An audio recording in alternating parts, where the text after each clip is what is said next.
Agora são 8h22. Neste momento existe, enfim, um sequestro, né? Um ônibus na ponte Rio-Niterói. Nós vamos conversar neste momento com a Dilson Paes de Souza. Ele é pesquisador em violência, mestre em direitos humanos e doutorando em psicologia pela USP, oficial aposentado da PM de São Paulo. E a gente vai tratar deste assunto com bastante cuidado, porque a gente lembra, né, no ano 2000, o ônibus 174, que resultou na morte de uma mulher e depois também do rapaz, né, que estava fazendo o sequestro, que morreu asfixiado dentro da viatura da Polícia Militar no Rio de Janeiro. Então a gente vai ter bastante cuidado para fazer essa análise. A gente já nas primeiras horas da manhã já ligou para o comandante Adilson para ele fazer uma análise de como a mídia está tratando esse assunto. E agora ele vai falar conosco. Olá, Adilson, bom dia. Bom dia, Marilu. Bom dia, ouvintes da Rádio Brasil Atual. Bom, Adilson, tudo certo. Nós estamos também em conexão com a TVT, né? Estamos pelo YouTube também, pela rádio e pela TVT. Adilson, agora, como é que você está analisando? Você viu, né, as primeiras notícias, leu as primeiras notícias e também fez uma análise pelo que você está vendo dos meios de comunicação. Como é que você está vendo este caso específico deste sequestro de ônibus na ponte Rio-Niterói? Olha, Marilu, é óbvio que um fato desse chama atenção e desperta as mais variadas reações. Contudo, falando precisamente da imprensa, esses profissionais têm que ter uma tremenda responsabilidade nesse momento, porque de acordo com o tom e a maneira como transmite o fato, pode ajudar a agravar a situação. As pessoas, veja bem, todos nós que presenciamos por qualquer meio, rádio, TV, internet ou pessoalmente, uma notícia dessa, nós somos todos vítimas dessa violência. Nós somos vítimas secundárias ou terciárias dessa violência. Esse é o nome que se dá. Então, nós somos afetados. Nós vivemos uma sociedade de espetáculo e isso não é de hoje. Nós vivemos um momento particular no Brasil de uma tremenda tensão. O nosso país está dividido e nós estamos vivendo num ambiente de tensão, o que já agrava por si só a percepção das pessoas em relação aos fatos do dia a dia. Então, se algum membro da imprensa, ao narrar o fato, o fizer de uma maneira exasperada, no meu ponto de vista, colocando adjetivos impróprios, ele só está contribuindo para piorar a situação. Eu vi agora na TV umas 2 ou 3 emissoras onde o repórter, ou a repórter, enfim, reiteradas vezes falando, é um bandido, porque o bandido. Esse tipo de descrição não ajuda em nada, ajuda a exacerbar os ânimos e pode até, de alguma maneira, contribuir para uma tomada de decisão de como será o desfecho dessa ocorrência. Né? Porque pode, sim, inflamar os ânimos e aí poderá, sim, contribuir, não estou afirmando, mas pode, sim, contribuir para que alguém tome uma decisão. Eu vi agora a cena do atirador de elite, que eles chamam de sniper, se posicionando em cima de um ônibus, se não me engano, de um outro veículo, e o close que determinadas emissoras de TV dão a isso. Me parece que é o caso da estética da guerra e de como isso chama a atenção.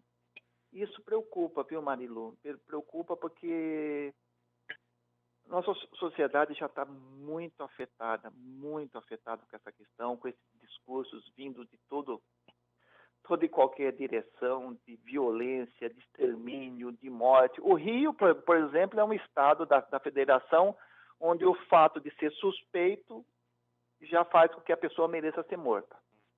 Os números não mentem.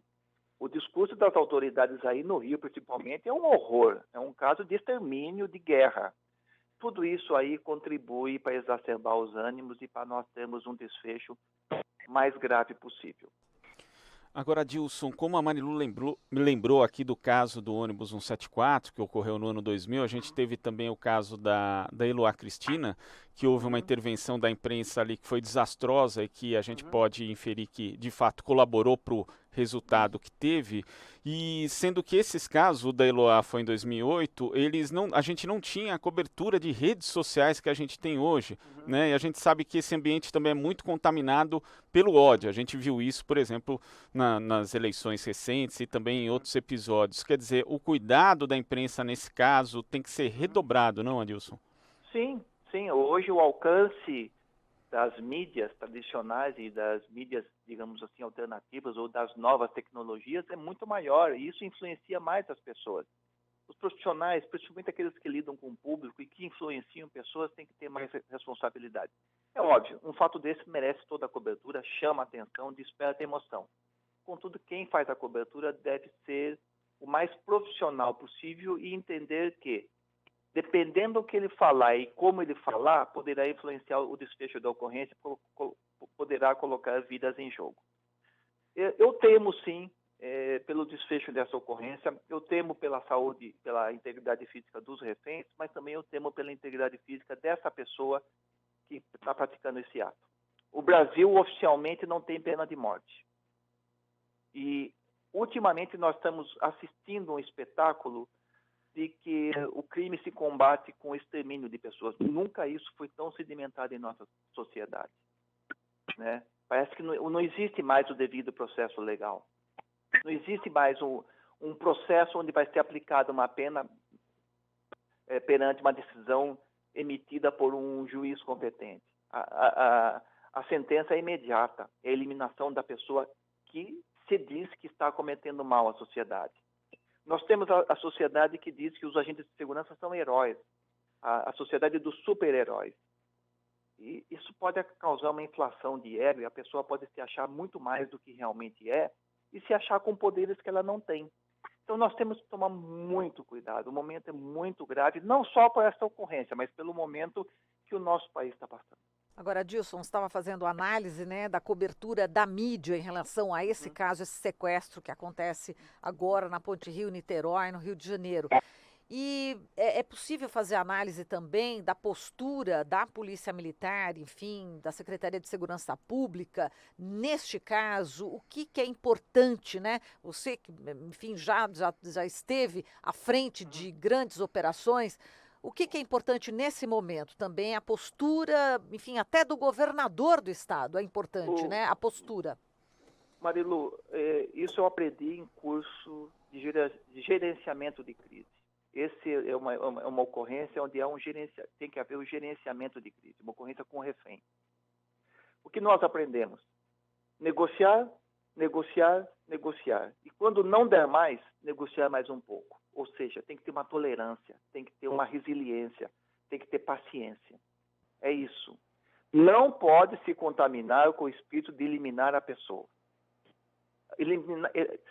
O fato de você ter que matar a pessoa para salvar a outra é o último do recurso, que deve ser evitado ao máximo. É isso.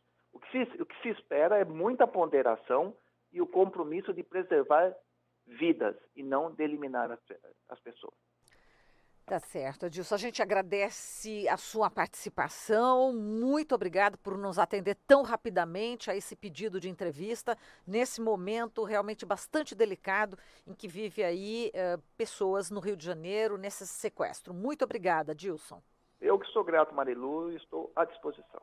Obrigada. Falamos aqui com Adilson Paes de Souza, pesquisador em violência, mestre em direitos humanos e doutorando em psicologia pela USP, oficial aposentado da Polícia Militar de São Paulo.